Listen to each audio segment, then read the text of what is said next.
ч байхгүй үедс сэтгэлдээ байдаг. Хандлага бол таны амьдралыг өөрчлөх хамгийн үнэт өв хөрөг. Хандлагын хүч.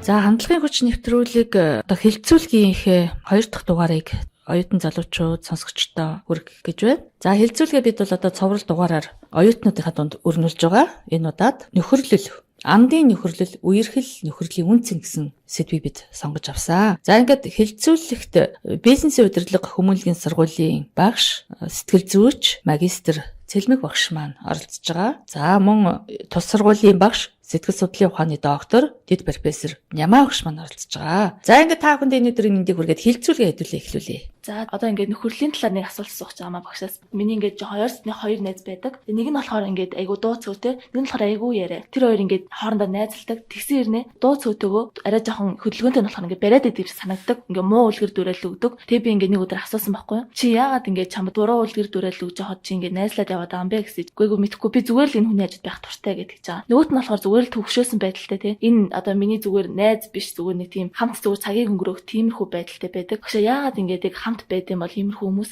хоёр хүний харилцаа гэдэг маань найзууд ч одоо энгийн танилуд, ажлын хамтрагчид ч ялгаагүй. Хоёр хүний харилцаа гэдэг маань тодорхой хэмжээнд өгөө аван дээр суурилж бий болдог. Өөрөөр хэлэх юм бол хүмүүс харилцаж байх явцдаа найздаа өгж байгаа зүйлийг дотроо бол тооцсон байдаг. Тооцоод тоолоод явж идэг. Тэгээд түүнийхээ хариуд бас яах вэ гэхээр одоо өөрийнхөө өсөнтэй ижил хэмжээний зүйлийг бас авахыг хүсэж идэг. Бид нар ерөөсөө амьдрал гэдэг маань тийм ээ бие биендээ өгч авалцах ийм процесс байдаг шүү дээ. Хоёр хүн хоорондоо харилцаа үүсгээд харилцаандаа сэтгэл хангалуун харилцах дуртай хэрвээ байгаад байвал энэ хоёр хүн маань гадны 3 дахь хүнд харагдахгүй ч гэсэн энэ хоёр хүн маань хоорондоо нэг тодорхой хэмжээнд ямар нэгэн зүйлийг тийм ээ сэтгэл ханамжийг ч юм уу эсвэл өөртөө итгэх итгэлийг ч юм уу бие биендээ ингээд өгч авалцаад явж гинэ гэсэн үг шүү дээ. Магадгүй тэр хоёр хүнд бидний олж хараагүй зөвхөн тэр хоёр хүн хоорондоо ингээд өгөлцөж авалцдаг, солилцдог зүйлс байдаг байх. Өснийхөө хэмжээгээр би авч чадахгүй байна гэж хүн одоо мэдрэх юм бол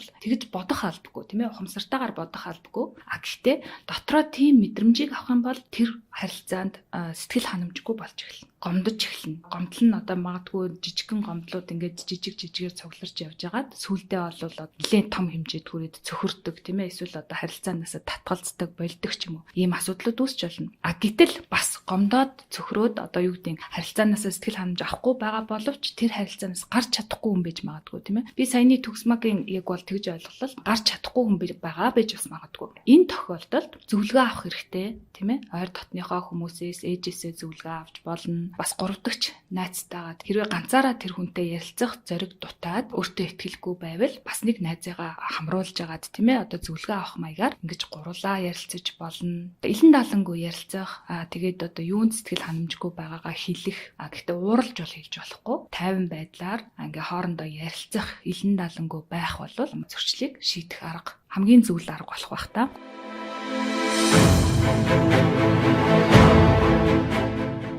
Нямаа докторийн бодлыг бас энэ дээр хуваалцъя. За муу үр нөлөөтэй найзаасаа дуу цөөтэй даруй төлөв хүмүүс салж чаддаггүй нь юутай холбоотой вэ гэсэн ийм асуулт асууж явах шиг байна. Миний бодлоор бол энэ хүний одоо хувийн онцлогтой холбоотой болов. Жишээлбэл дуу цөөтэй хүмүүс олон найз цөөтэй байх, найзалж байгаа найз нөхдөдөө их гүн бат холбоо харилцаатай байх ийм зүйл бол ажиглагддаг. Тэгэхээр зэрэг энэ хүүхэд бол миний ойлгож байгаагаар бол цөө найзтай учраас яг тэр өөрийнхөө сэтгэлийг нээсэн найз нөхдөдөө илэн далангүй байх энэ ажиг хандлагын үүднээс тэр сөргөөр нөлөө үзүүлээд байгаа найз нөхдөсөө салж чаддгүй юм болов уу гэж би бодож байна.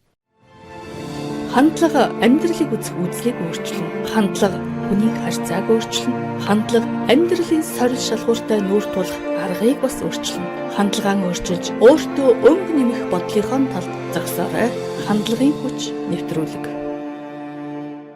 За тэгэхээр үерхэл нөхөрлөл гэдэг бидний амьдралд томоохон нөлөөтэй зүйл байгаа. Тэгэхээр бид нар амьдралынхаа найзыг хамгийн сайн найзыг яаж сонгох вэ? Монголчуудын хувьд бол одоо алтны дэрэгдэх гуйл шаарлна гэж үг байдаг. Нөгөө бидний сэтгэл судлалын онолоор ярих юм бол нөгөө нийгмийн фасилитац гэдэг ч юм уу тийм ээ одоо тэр нь юу гэсэн үг вэ гэхээр хажуудах хүмүүс хин нэгний зан үйлд одоо хийж байгаа үйлдэлүүдэд эргээр нөлөөлөхийг хэлж байгаа. сайн найз нөхдөөд эерэг уур амьсгал бүрдүүлж чадсан сайхан харилцаатай байх юм бол тэр одоо эерэг уур амьсгалыг дагаад бид нар бас ингэж эргээр өөрчлөгддөг. Маш их найз нөхдөө дагаж өөрчлөгддөг ахна шүү дээ, тий. Тэгэхээр найз нөхдөөдөө сонгохдоо бас энийг маш сайн бодох хэрэгтэй ахна. Миний найз нөхдөөд юунд дуртай байна? Надтай адилхан дур сонирхолтой юу? Надтай адилхан сурах ирмэлзэлтэй, ирээдүрөө эргээр харсан, тэмүүлсэнд ийм хандлага миний найзуудад байна уу? Гэх мэтчлэн тийм ээ. За тэг хувийн зүгээс бас зөвлөхөд болж өгвөл өөрөөсөө илүү чадвартай, өөрөөсөө илүү авьяастай, өөрөөсөө илүү одоо мэдлэгтэй тийм ээ. Ийм найзуудыг сонгох нь бол мэдээж яг уу маш их ач холбогдолтой байж таарна. За хүнтэй харилцсан гэдэг бол хүний нэг суур хэрэгцээний нэг мөн. За тэр байтугай эзэггүй арал дээр амьдарч байсан Робинсон Крузо хүртэл хүний одоо мөрөөсөл болдгийг бид түүний кино зохиолоос сайн мэднэ. Тэгэхээр зэрэг миний бодлоор бол одоо манай ардын уран зохиолч Бавгийн лавг сургамга хүний бүх мэдрэхүй хэрэгтэн гадна талдаа байрладаг учраас хүний анхаарал бол байнга сарниж явдаг. Энд тэнд гадна харагдаж байгаа зүйлд ингээд ухаан санаа нь татагдаад төвлөрч чаддаггүй гэж ярьдаг. Тэгэхээр зэрэг залуучууд одоо найз нөхдөө сонгохдоо тэр хүний хийсэн үйл ажиллагаа явдал мөрийг бол дүн шинжилгээ хийж задлан шинжилж байх шаардлагатай болов. Тэгээ хоёрдугаарт нь ер нь манай Монгол ардын үг байдаг. Хүлгийн сайныг унан байж мэднэ, хүний сайныг ханилан байж одоо мэднэ гэсэн ийм үг байдаг. Тийм учраас та бүхэн бол өөрийнхөө шил сонгож байгаа найз нөхдөдөө янз бүрийн үйл ажиллагаануудыг хийж гүйцэтгэж, тэр хийж гүйцэтгэж байгаа үйл ажиллагааны хаяа явцад энэ хүн ямар хүн бэ гэдэг тодорхой хэмжээгээр дүн шинжилгээ анализ хийж байх юм бол бас үр дүнтэй юм болов уу гэж бодож байна. Тэгээ манай сэтгэл судлалын ухаанд хүнийг танихад бол хүнтэйгээ яаж харилцаж байгаа, хүн хөдөлмөрт хандаж байгаа хандлага, хүнээс өөртөө хандах хандлагын явцад бол тухайн хүний бас зан төлөвийн зарим нэг шинжүүд тодорхойлогдно гэж үздэг. Жишээлх юм бол хүн хөдөлмөрт хандах гэдэг чинь хүн хөдөлмөрч юу, залхуу юу гэдэг шинж чинь гарч ирнэ шүү дээ. Тийм ээ. Хүн өөртөө хандна гэдэг чинь юу ах нь, цэвэрч юу, цагийг баримталдаггүй гэдэг гих мэтийн шинжүүдийг тэндээс харах болцоотой. За хүн бусдаа хандах хандлага гэдэг чинь одоо жишээлбэл нийтч юу, нөхөрсгөө, жожгүй гих мэтийн шинжүүд гарах боломжтой гэсэн үг. Тэгэхээр зэрэг энэ бол зүгээр хялбарчилсан ийм схем л дээ. Иймэрхүү байдлаар хүний зан характерыг тодорхой хэмжээгээр таних боломжтой юм аа. Бид нар найзаатайгаа нөхөрлөхдөө хоёр талаасаа ингээд өвөө аваатай харьцдаг гэдгийгсэн шүү дээ. Өвөө аваатай харьцаж байгаа мөртлөө өөрөө ямар нэгэн байдлаар мэдхгүй, санамсаргүйгээр нөгөө найзаагаа гомдоочвол яах вэ? За цэлмэг багшийнхаа санаа бодлыг энэ дэр сонсъё. За тий. За хэрвээ гомдоосноо мэдсэн бол уучлал гуйх бол хамгийн энгийн бөгөөд шилдэг тийм ээ, ийм арга байгаа. Мөн одоо яах вэ гэхээр хэрвээ яасан нь мэддэхгүй байгаа бол тийм ээ, хэрвээ гомдоосноо мэдгүй байх гэсэн шүү дээ түрүүтэй санаандгүйгээр. Хэрвээ яасан нь мэддэхгүй уурлаад байгаа ч юм тийм ээ, эсвэл цаашаа өөр зүг рүү ингээд хандцсан юм байгаад байх юм бол юу болсон бэ гэж асуух тийм ээ. Юу болсон бэ? Ямар нэг юм болсон уу? Чамд ямар нэг юм тохиолдсон уу? Тийм ээ, эсвэл чи надад гомдсон юм уу? Би ямар нэгэн буруу юм хийсэн үү? Гэх мэтчлэнгээр одоо энгийн үгсээр чөлөөтэй хоорондоо ярилцах. Нөгөө эго гэж бид нар аягүй их сүлүүд яриад байдаг болсон тийм ээ. Тэгэхээр энэ бол одоо эгогоор уучлал гуйх. За тэгээд одоо чи зүгээр үү? Би ямар нэг буруу юм хийсэн үү гэдэг ийм асуултууд бол тодорхой хэмжээнд нөгөө эгогоо дарж бусдыг бодож тийм ээ, илүү одоо нэмжин сайхан сэтгэлтэй байгаагийн илрэл болж харагддаг учраас хэн ч одоо чамайг буруугаар ойлгохгүй гэдгийг ойлгоод өөртөө ихтэй чөлөөтэй ингэж ярилцах нь зөв баха.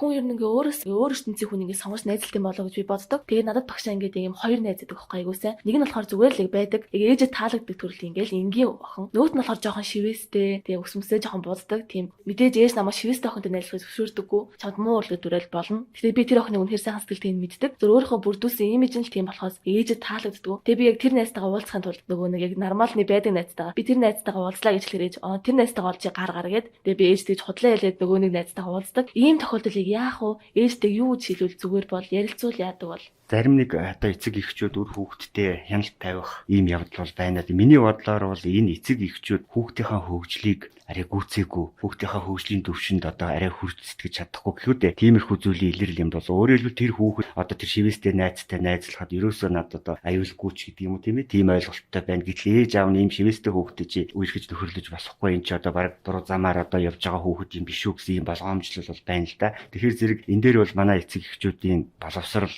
одоо сайн байх шаардлагатай болов гэж бодож байгаа. За их баярлалаа. Бас сонирхолтой асуулт байна.